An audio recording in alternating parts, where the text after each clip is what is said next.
സഹകാരിയുടെ YouTube ചാനലിലേക്ക് ഏവർക്കും സ്വാഗതം. കഴിഞ്ഞ 2 ദിവസങ്ങളിലായി കേരള PSC നടത്തുന്ന ഡിവിഷണൽ അക്കൗണ്ടന്റിന്റെ മെയിൻ എക്സാമിനേഷൻ ഉദ്യോഗാർത്ഥികൾക്ക് എങ്ങനെയായിരുന്നു എന്ന് നമുക്ക് അവരോട് ചോദിച്ച് മനസ്സിലാക്കാം.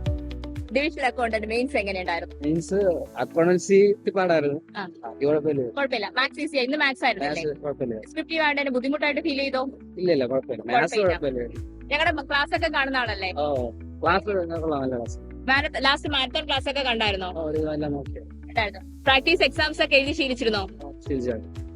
പൊതുവെ അതൊക്കെ ഹെൽപ്ഫുൾ ആയിട്ട് തോന്നിയോ? Okay, thank you. ഡിവിഷണൽ അക്കൗണ്ടിന്റെ എക്സാം എങ്ങനെയുണ്ടായിരുന്നു? കുഴപ്പമില്ലായിരുന്നോ? മാത്സ്, ഇംഗ്ലീഷ്, പ്രശ്നമില്ല. GK അക്കൗണ്ടിങ് എളുപ്പമായിരുന്നു. സഹകാരിയുടെ ക്ലാസ് ഒക്കെ കാണുന്ന ആളല്ലേ? എങ്ങനെയുണ്ടായിരുന്നു ഇവിടുത്തെ ചിട്ടയായ പഠന രീതികളും മോഡൽ എക്സാംസ് ഒക്കെ ഹെൽപ്ഫുൾ ആയിരുന്നു? ക്ലാസ്സിൽ പഠിപ്പിച്ച മെജോറിറ്റി ക്വസ്റ്റ്യൻസ് തന്നെയാണ്, അല്ലെങ്കിൽ അതേ മോഡൽ ക്വസ്റ്റ്യൻസ് ഒക്കെയാണല്ലേ വന്നത്? അത് പൊതുവെ നിങ്ങൾ എക്സാമിന് ഹെൽപ്പ് ചെയ്തു. നമ്മുടെ മാരത്തോൺ ക്ലാസ് കണ്ടായിരുന്നോ? മാരത്തോൺ ഇല്ല, ഞാൻ ആപ്പ് പർച്ചേസ് ചെയ്ത് കണ്ടിരുന്നു അല്ലേ? അപ്പൊ ശരിക്കും നിങ്ങൾ ഹെൽപ്ഫുൾ ചെയ്തു എന്നാണ് പ്രതീക്ഷിക്കുന്നത്. ഓക്കെ.